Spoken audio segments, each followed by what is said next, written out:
National medical commission ने government medical college Jammu के खिलाफ सख्त कदम उठाते हुए 8 सीटें विड्रॉ करने का फैसला किया है। उन्होंने कहा है कि हम 8 सीटें साल 2023-24 के लिए रिड्यूस करेंगे। ये सख्त कदम गवर्नमेंट मेडिकल कॉलेज जम्मू के खिलाफ क्यों उठाया गया है, ये एक बड़ा सवाल है। 184 स्टूडेंट्स को पिछले साल गवर्नमेंट मेडिकल कॉलेज जम्मू में एडमिशन दिया गया, जबकि गवर्नमेंट मेडिकल कॉलेज जम्मू के पास केवल 180 एमबीबीएस की सीटें थी। 4 स्टूडेंट्स को एमबीबीएस दिया गया और उनको एडमिट भी किया गवर्नमेंट मेडिकल कॉलेज जम्मू ने,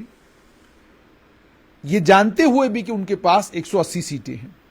अब इस मामले को जो कोऑर्डिनेशन कमेटी है नेशनल मेडिकल कमीशन की, और उसने डिस्कस किया, उसमें एनएमसी के चेयरमैन बैठे हुए थे। 13 जुलाई को इस पर डिस्कशन हुआ और उसके बाद यह फैसला लिया गया कि चूंकि 4 सीटें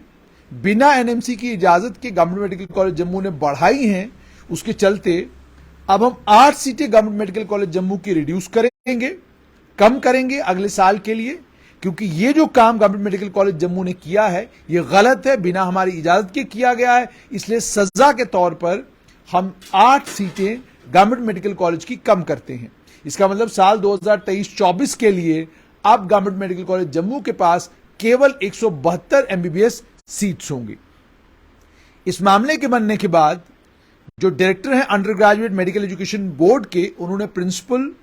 जो डीन भी होते हैं गवर्नमेंट मेडिकल कॉलेज जम्मू के, उन्हें कहा है कि आप इस मामले की फौरन पड़ताल करें और रिस्पॉन्सिबिलिटी फिक्स करें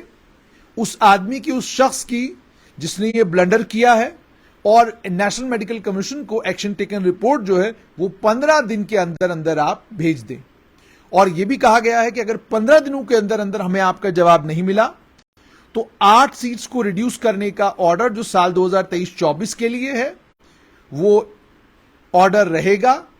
और उस ऑर्डर के कारण 8 बच्चे साल 2000 यानी मार्च अभी जो एडमिशन होने जा रही है इस साल 8 बच्चे जो हैं उनकी एडमिशन नहीं होगी गवर्नमेंट मेडिकल कॉलेज जम्मू में, और अगर होती भी है तो वो इलीगल सीट्स के ऊपर एमबीबीएस कर रहे होंगे। जैसे आप जानते हैं कि 180 सीटें थी लेकिन 184 स्टूडेंट्स को एडमिट किया गया। अब ये जो ऑर्डर आया है, इस ऑर्डर के आने के बाद आप जानकर हैरान होंगे कि health and medical education department ने एक कमिटी बनाई है, और आप जानते हैं हेल्थ एंड मेडिकल एजुकेशन विभाग का अब एक मिजाज बन गया है कि डॉक्टर यशपाल शर्मा न जाने कितने कमिटियों के चेयरमैन हैं। एक कमिटी बनाई जाती है, उस कमिटी को कॉन्स्टिट्यूट करने के बाद director new medical college doctor Yashpal Sharma को उसका चेयरमैन बना दिया जाता है, और उन्हें यह कहा गया है, ये एडमिनिस्ट्रेटिव सेक्रेटरी भूपिंदर कुमार ने कमेटी बनाई है, उसे कहा गया है कि आप रिस्पॉन्सिबिलिटी फिक्स करें और अपनी रिपोर्ट दें। और यह भी कहा गया है, अब आगे ये भी कहानी सुनने को मिल रही है कि रिकमेंडेशन की बिना पर ही ऑलरेडी जो है हेड ऑफ द इंस्टीट्यूशन जो है डॉक्टर शशि सूदन शर्मा जो पहले थी और इस समय सेक्रेटरी टेक्निकल है हेल्थ एंड मेडिकल एजुकेशन विभाग में, इस रिपोर्ट के मुताबिक ये कहा गया है कि उनके खिलाफ ऑलरेडी कार्रवाई की गई है और एक्शन टेकन रिपोर्ट एनएमसी को वक्त के अंदर अंदर दी जाएगी। आपने शायद ऐसा कहीं नहीं देखा होगा कि एक मेडिकल कॉलेज के जिम्मेदार प्रिंसिपल के खिलाफ डेट ऑफ बर्थ का मैनिपुलेशन का आरोप है। उसके बाद आज की खबर के मुताबिक खुद स्वास्थ्य विभाग ये कह रहा है कि ये जो 184 सीटों वाला मामला है, 4 सीटें जो बढ़ाई हैं और जिसके नतीजे में अब एनएमसी ने कहा है कि हम आपकी 8 सीटें घटा देंगे, इस मामले में भी हमने कार्रवाई की है और डॉक्टर शशि सूदन शर्मा को हमने प्रिंसिपल मेडिकल कॉलेज से के पद से हटा दिया है, उनके खिलाफ कार्रवाई हुई है। अब ये कार्रवाई आपको असमंजस में नहीं डाल रही? क्या इस तरह की कार्रवाई आपने किसी अफसर के खिलाफ जम्मू कश्मीर में होते हुए देखी है? यानी आप एक ऑफिसर के ऊपर आरोप ये कि आपने डेट ऑफ बर्थ मैनिपुलेट किया हुआ है, एक ऑफिसर के ऊपर आरोप ये कि जनाब आपके कारण 4 सीटें हमारी कम हुई है, जो इस खबर के मुताबिक आया है। तो अगर ये सारे आरोप हैं, उसके बाद सेक्रेटरी टेक्निकल उसको लगाना साफ तौर पर यह दर्शाता है कि जम्मू कश्मीर में कानून के 2 मापदंड हैं। एक उन लोगों के लिए जो लोग मंजूर नजर नहीं है, आप फौरन उनको सस्पेंड भी करते हैं, लंबे वक्त तक उनको जीएडी में आप अटैच करके भी रखते हैं, और लंबे वक्त तक जीएडी में अटैच रखने के बाद आप उन लोगों को आगे बढ़ने का मौका भी नहीं देते, और दूसरी तरफ वो हैं जो मंजूर नजर हैं कि आप उन्हें प्रिंसिपल के पद से हटाना चाहते हैं। हटाने में आपको लगभग 22 से 24 दिन लग जाते हैं, और हटाने के बाद आप उन्हें सस्पेंड नहीं करते, बल्कि उन्हें एक और पद दे देते हैं टेक्निकल का, और कहते हैं जी ये तो ऐसे ही पोस्टिंग है जी, तो तनख्वाह निकालने के लिए पोस्टिंग है। तो ये तनख्वाह निकालने के लिए पोस्टिंग अगर डॉक्टर शशिशूदन शर्मा के केस में निकाला जा सकता है, तो वो बाकी जितने भी ऑफिसर थे जिनके ऊपर करप्शन के एलिगेशन लगे, जिनके ऊपर इसी तरह के आरोप लगे, जिन्हें आपने डिसमिस फ्रॉम सर्विस कर दिया, जिन्हें आपने जिस पोस्टिंग पर वो थे वहां से हटाकर लंबे वक्त तक सस्पेंशन में रखा, वो लोग क्या उन ऑफिसर्स के खिलाफ आखिरकार ये कार्रवाई क्यों? उनको भी इसी तरीके से कोई सेक्रेटरी कहीं लगा देना चाहिए था, उन्हें भी किसी ऐसी पोजीशन पे लगा देना चाहिए था जिस पोजीशन को लेकर आप ये कहते हैं जी ये पोजीशन को केवल और केवल तनख्वाह निकालने के लिए दी गई है। हैरान करता है कि कोर्ट स्ट्रिक्चर पास कर रही है, कोर्ट गंभीर आरोप लगा रही है। एंटी करप्शन जज ताहिर खुर्शीद रैना अपनी जजमेंट में कहते हैं कि दो कार्ड्स हैं इनके पास, और वो अपनी जजमेंट में कहते हैं कि फाइल जो इनकी एडमिशन की थी वो इनके घर से बरामद हुई है। अगर ये गंभीर आरोप नहीं है तो फिर गंभीर आरोप क्या है? क्या मापदंड है secretary administrative secretary health and medical education के भूपिंदर कुमार जी, क्या मापदंड है उनके पास किसी ऑफिसर को पेनलाइज करने के, किसी ऑफिसर के खिलाफ कार्रवाई करने के? यानी एक तरह का ऑफिसर होगा आप सख्त कार्रवाई करेंगे, और कोई और तरह का ऑफिसर होगा आप बिल्कुल हल्की फुल्की कार्रवाई करेंगे। और उसके बाद हैरानगी की बात तो यह है कि बेल एप्लीकेशन के रिजेक्ट होने के बाद उसके बाद भी यह देखने को मिला कि doctor Shashisudan Sharma medical college आई, उसके बाद भी उनका एक फोटो जो है वो वायरल हुआ। तो कहने का मतलब यह कि ये क्या मापदंड है? क्या कानून एक तरह के लोगों के लिए एक तरह का कानून है और दूसरी तरह के लोगों के लिए दूसरी तरह का कानून है? कानून की बराबरी होनी चाहिए। अगर आप इस तरीके से एक मामले में कार्रवाई कर रहे हैं कि नेशनल मेडिकल कमीशन को आप ये कहते हैं कि हां जनाब हमने एक कमेटी बनाई डॉक्टर यशपाल शर्मा की, डॉक्टर यशपाल शर्मा की कमेटी के रिकमेंडेशन आने के बाद हमने कार्रवाई की, तो आपने किस मामले में कार्रवाई की है?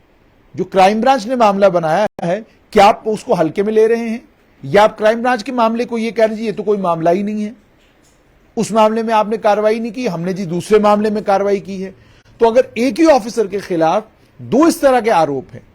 एक आरोप है डेट ऑफ बर्थ मैनिपुलेशन का, और दूसरा आरोप अब यह है कि नेशनल मेडिकल कमीशन को आपने यह कहा है वहां जो हेल्थ सर्विसेज लोगों को मिल रही है उनको बेहतर करने का होना चाहिए था, जहां कोशिश होनी चाहिए थी स्वास्थ्य विभाग की कि आपका सीडी हॉस्पिटल जो है खाली हो गया है, आपके पास वहां पर डॉक्टर्स नहीं हैं, आपके पास सुपर स्पेशलिटी हॉस्पिटल में सुपर स्पेशलिटी नाम तो है, गैस्ट्रोएंटरोलॉजी डिपार्टमेंट सुपर स्पेशलिटी के तौर पर जो है वो कश्मीर में एग्जिस्ट करता है, लेकिन आपके जम्मू में गैस्ट्रोएंटरोलॉजी सुपर स्पेशलिटी के तौर पर एग्जिस्ट सिर्फ इसलिए नहीं करता क्योंकि दो डॉक्टरों की लड़ाई है, और वो दो डॉक्टरों की लड़ाई का हल आपसे नहीं निकल रहा। और उसके बाद कई और ऐसी चीजें मेडिकल कॉलेज में हैं। आप मेडिकल कॉलेज में चले जाएं, रोज आपको एक शिकायत मिलती है। आप इमरजेंसी का मेडिकल कॉलेज में हाल देखें, इमरजेंसी के बाद पार्किंग का हाल देखें, आप मेडिकल कॉलेज के अंदर घूम कर देखें कि मेडिकल कॉलेज की स्थिति क्या है। दुनिया भर का आपका इक्विपमेंट जो डीआरडीओ हॉस्पिटल में था वो सड़ रहा है, वो रिस रहा है, उसकी आपको फिक्र नहीं है। वहां रिस्पॉन्सिबिलिटी किसी की आप फिक्स नहीं करेंगे। आपके एक सीटी स्कैन की मशीन, बेहतरीन मशीन, 4 गार्ड उसको गार्ड कर रहे हैं, वो आज भी खंडर में पड़ी हुई है इस समय भगवती नगर में। आपको उसको लेकर आपके पास कोई प्लान नहीं, उसको लेकर आपके पास कोई प्रपोजल नहीं।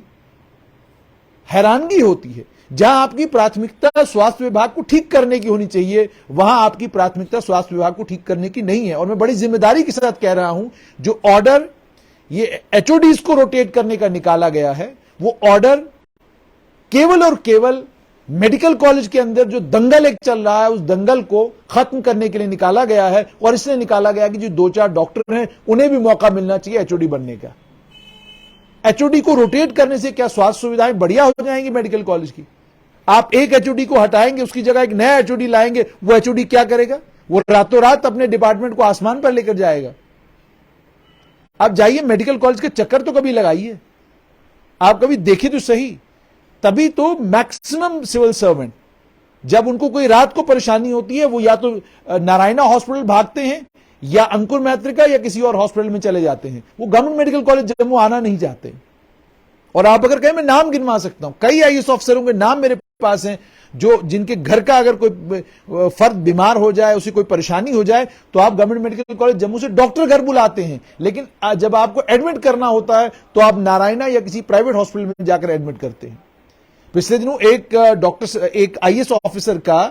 कार्डिक से रिलेटेड एक मामला बना, वो मामला अंकुर मैत्रिका में जाकर उन्होंने हल करवाया। वो अंकुर मैत्रिका गए, वो आपके गवर्नमेंट मेडिकल कॉलेज जम्मू नहीं गए। तो आपको खुद अपने मेडिकल कॉलेज की स्वास्थ्य सुविधाओं पर यकीन नहीं। आपने बूंदेन जॉइंट हॉस्पिटल इतना बड़ा बना दिया, इतनी बड़ी खूबसूरत बिल्डिंग बनी है, कभी आप बिल्डिंग के अंदर घुसिए तो सही, देखिए तो सही वहां क्या जरूरतें हैं लोगों की। आप सीडी हॉस्पिटल जाइए, उनके पास स्टाफ है, आप सीडी हॉस्पिटल में जाइए, वहां पर देखिए कि सीडी हॉस्पिटल की स्थिति क्या है। तो ये सारी चीजों को देखने की जरूरत है, इन सारी चीजों को गंभीरता के साथ देखने की जरूरत है, इन सारी चीजों के ऊपर गौर फिक्र करने की जरूरत है। और जैसा मैंने आपको कहा कि जब आप एचओडी रोटेशन को लेकर इतने गंभीर हैं, जब आप बाकी तमाम चीजों को लेकर इतने गंभीर हैं, तो उसके बीच में एनएमसी ने आपकी 8 सीटें रिड्यूस करने की बात करी है। आपने खुद माना है कि डेट ऑफ बर्थ मैनिपुलेशन हुई है, आपको 24 दिन 25 दिन लग गए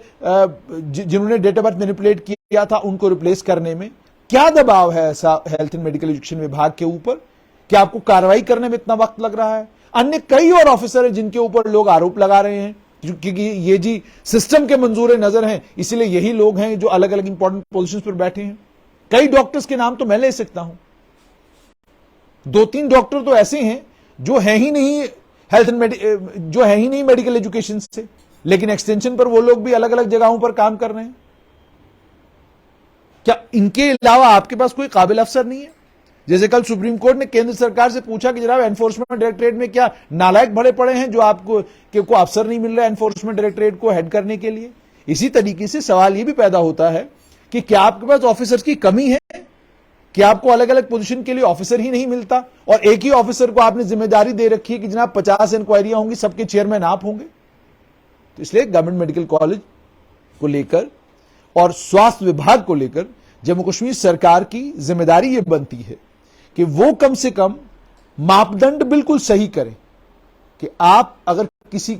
एक तरह के ही आरोप में एक ऑफिसर के खिलाफ कोई सख्त कार्रवाई करते हैं तो वो एक एग्जाम्पल बनती है बाकी तमाम लोगों के लिए, लेकिन उसी मामले में आप दूसरे ऑफिसर के खिलाफ कोई कार्रवाई करने के लिए तैयार नहीं, तो ये दोहरे मापदंडों के साथ जब सरकार चलेगी उसका नुकसान सरकार की छवि को भी होगा, उसका नुकसान स्वास्थ्य विभाग को भी होगा और उसका नुकसान स्वास्थ्य विभाग के सारे सिस्टम को भी होगा। मैंने आपको बता दिया कि जो आपने एचओडी रोटेट करने वाला मामला बनाया है वो मामला ठीक है, वो आपने कहा जी एम्स में हो गया, वो फलानी जगह हो गया, बिल्कुल हो गया, लेकिन जम्मू कश्मीर में गवर्नमेंट मेडिकल कॉलेज में कौन एचओडी है, कौन उसको रिप्लेस करना चाहता है, किस डिपार्टमेंट में कौन एचओडी है, किसकी उसके साथ नहीं बनती है और क्यों उसको वो रिप्लेस करवाना चाहते हैं, वो सारी कहानियां सबको पता है। जो पत्रकारिता जगत में है, जो थोड़ा बहुत गवर्नमेंट मेडिकल कॉलेज को जानते हैं, उनको सब पता है ये ऑर्डर्स किसके लिए किए जा रहे हैं। तो इसलिए हेल्थ एंड मेडिकल एजुकेशन विभाग को चाहिए कि अगर आपके मापदंड बिल्कुल सही हैं, किसी ऑफिसर के खिलाफ जब कार्रवाई करने की बात आती है, मैं मानता हूं कि कानून जो कहता है कानून के मुताबिक होना चाहिए, लेकिन कानून यह भी नहीं है कि आप एक तरह के मामले में तो सख्त कार्रवाई करें और मामला जब दूसरी तरह का हो तो कार्रवाई करने से पहले आप 10 बार सोचें।